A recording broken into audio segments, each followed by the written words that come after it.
to Reconcile the Kingdom, where we all are working towards becoming in harmony of the whole word of truth. My name is Patrice Robinson, and thank you for joining me on today. Many of you have seen my promo video regarding this channel. This channel is searching the Hebrew roots of our Christian faith. And I thank you again for joining me on today. So, what is the Hebrew roots of the Christian faith? Some of you may have heard this for the very first time today, some recently, and some that might be known about this faith for quite a while. Comment below and let us know when you first heard of the Hebrew roots faith. I want to start with what is this Hebraic channel is and isn't about. First, let's not get lost into the name Hebrew and Hebraic. They are the same and they're just used interchangeable. There's also the Messianic faith, which some branches are more of the traditional Judaism practices. And we will cover that in another video. There are always exceptions in all faith, which there's a couple of things I just want to clear up about this channel. I am not a believer of polygamy, multiple wives or multiple husbands, in other words. I am not a believer that Israel is made up of one particular race or ethnic group. And if you're looking for information about that, this is not the channel for you. I want to tell you what I do believe. I am a believer of God our Father Jehovah and his son Yeshua, Jesus. I am a believer of observing the feasts and the Sabbath of the Lord, Elohim. I am a believer that Jehovah's word is important as today as it was what we say back in the Bible days. I am a believer of the Holy Spirit. I am a believer and observer of the dietary instructions. So all of those are important to me on my walk as a believer of the Hebrew roots faith. Now that we got all that information out of the way, let's jump right into what is the Hebrew roots of the Christian faith and what does that mean? We all know and believe that the Old Testament is written in a Hebrew language. Does that mean that the Hebrew roots was named after a language? Well, the Hebrew roots was identified as a language and a group of people. Our first person that we notice in the Tanakh, the Old Testament, that was called a Hebrew was Abraham. I hope you have your Bibles with you. You always have to have your Bibles with you. If you could turn to Genesis chapter 14, I want to let you know that I am reading from the New American Standard Bible. This chapter is about Abraham rescuing his nephew Lot after a war with Sodom, Gomorrah, and other surrounding kingdoms. In fact, this battle occurred prior to Abram, at that time his name was Abram, met with Melchizedek and gave tithes of all. And we're going to jump down to verse 13 with all that content in mind. Verse 13 says, "Then a fugitive came and told Abram the Hebrew. Now Abram, was living by the oaks of Mamre, the Amorite, brother of Eshcol, and the brother of Aner. And these were allies with Abram." So reading in that scriptures right there, 13 and 14, we recognize that Abram was called a Hebrew. Not a Jew, but a Hebrew. Let's continue on. We're going to lay this foundation of what was the people of Jehovah called? So we're going to jump down and look at Genesis chapter 39. Genesis chapter 39 is about Joseph. Joseph was sold by the Ishmaelites to the Egyptian officers of Pharaoh. And at that time, Joseph was over the home of the officer, so he ran the home.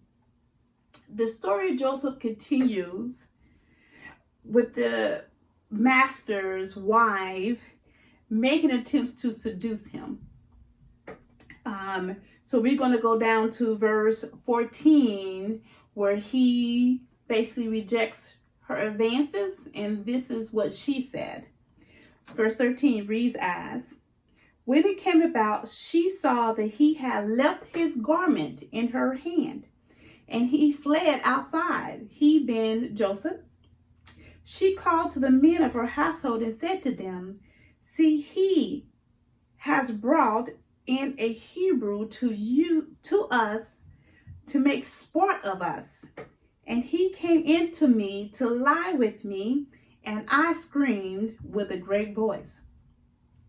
As you see, Joseph was Abraham's great-grandson, and he was called a Hebrew. So the people of Hebrew continued on. Let's go a little bit further. Let's look at Exodus, the book of Exodus, which is a great book, of course. Let's look at chapter 3. Now we're going to go over this chapter. This chapter is more about, this is when Jehovah calls Moses, which is Mose, in his Hebrew name, to ministry. Mose now has to go to the people and tell them what is in store for them. So let's see what the instructions was that Jehovah gave to Moses. We're going to read verse 18. Again, I'm reading from the New American Standard Bible. They will pay heed to what you say, and you with the elders of Israel will come to the king of Egypt, and you will say to him, the Lord, the God of the Hebrews, has met with us. So now, please let us go to a 3 days journey into the wilderness, that we may sacrifice to the Lord our God. So again, the Lord, the God of the Hebrews. Moses acknowledged Mose in Hebrew that they were called Hebrews. And of course, I find the Exodus story very, very important, and it's an excellent story because not only did the children of Israel, the Hebrews, come out of the Exodus, it was a mixed multitude. So all of those who begin to believe and receive the truth of the Hebrews came out of the Exodus. And that, again, that was a mixed multitude. It wasn't just the born of the children of Israel, just that bloodline. It was a mixed multitude.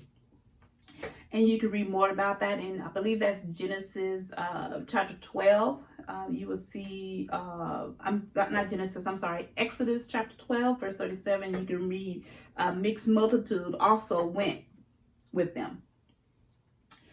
And everyone knows the famous story of Jonah, who attempted to run away from Jehovah after he was told to go to Nineveh to proclaim the word of Elohim. He tried to run, and everyone knew about the big story of him being in the well. He was to preach repentance to the people of Nineveh. Now, this was a hard task for Jonah. And why was this a hard task for Jonah? Because Nineveh was the capital of the Syrian Empire, and which the Syrian Empire took and destroyed Israel the northern kingdom, not the southern, but the northern kingdom. And so just to think about Jonah in those 4 chapters, it deserves its own teaching by itself, and I'm pretty sure we would do that in the future because it's a very fascinating book, and there's a lot of information in there. But we're going to read to find out who Jonah identified himself as. Who does Jonah say who he is? So let's go down to verse 9 out of chapter 1 of Jonah. And it reads as, he said to them, I am a Hebrew, and I fear the Lord God of heaven, who made the sea and the dry land. Jonah recognized himself, identified himself as a Hebrew. Now, this book, Jonah, was prior to the Babylon exile, before they went into captivity with Babylon. So before the captivity of Babylon, you recognize that Jonah identified himself as a Hebrew. So what is the Hebrew roots? What is this about? So the Hebrew roots is a faith that takes into account of the whole contents of the Word of God. The Word of Jehovah is very important. So we take in the content of the history, the era, the culture, the language, to fully understand the truth. The contents provides an understanding that help us to return back to the principles of the faith that once was given to the people of the Lord, of God, of Jehovah. This is why we went through the Bible to provide a foundation of the faith. The chosen people were called Hebrews, and you will see that from Genesis up to the book of Esther. That's when you will probably see different names. But from Genesis up to there, they were called Hebrews. So the question comes up is the Hebrews different from Judaism, or is it the same? Well, there are differences and there are similarities of the Hebrew roots and Judaism. And we will eventually go over all that, but we will additionally go over Christianity and discuss the differences and the similarities. We will save all the information for another video. I just wanted everyone to understand what this Hebraic channel is about. So this is why we went through the Tanakh to see where this Hebrew roots come from. Where did that come from? And so as you see, we went through the Tanakh to see that. But also, if you go into the New Testament, which is the renewed covenant, you will find one whole book called Hebrews. And we would go more deeper into that too. But I want to leave you with this thought. I provided you with some scriptures of the name Hebrew, the language, the people. But it's not for you to just take my word for it. It's not for you to take just anyone's word for it. It is for you to search the truth for yourself. I am reminded of the Bereans. I don't know if anyone remember them, but if you look at Acts chapter 17, verse 11, you will see that Paul, Saul, which is his Hebrew name, and Silas were teaching. And so these group of people called the Bereans, they search the scriptures to find out if what Saul was teaching correct. Now, the question is, At the time the New Testament era came in, the renewed covenant came in, when Jesus Yeshua was walking, John the Baptizer was walking, Paul, Peter, all the disciples were teaching. At that time, the New Testament, the renewed covenant, was not written. So if that wasn't written, and you're looking at Acts chapter 17, verse 11, what scriptures were the Bereans searching? It was the Tanakh. So the Tanakh is the foundation of your faith. So you can't get rid of the Old Testament. It's important. So the Tanakh, the Old Testament, the New Testament, Reconcile, mixes together. It comes together. So we cannot do without one or the other. So I just want to leave you with that thought that the New Testament letters and all that was not gathered till hundreds of years after the disciples, the apostles, Paul, Peter, John, and all of them were long gone by the time all that information was gathered. So they were searching the Tanakh. And this is the same that we should do. We should take into account what someone is saying and what they're teaching and verifying the truth. We have to bring it down to the foundation of the Tanakh, the Old Testament, and also put it together in the New Testament. You have to put it all together. But again, the Tanakh, the Old Testament, is the foundation of our faith. And this is where we get the Hebrew roots from. That's where we get our faith from. You know, if we're a believer of Abraham, we're a believer of Jesus, Yeshua, and we need to figure out what they believe, and we will find that all the way through the Tanakh and moving forward. Well, I hope you enjoyed our discussion today and hope to meet with you next Saturday at 10 a.m. Until next week, may Jehovah bless you and keep you. May Jehovah make his face shine upon you and show you his favor.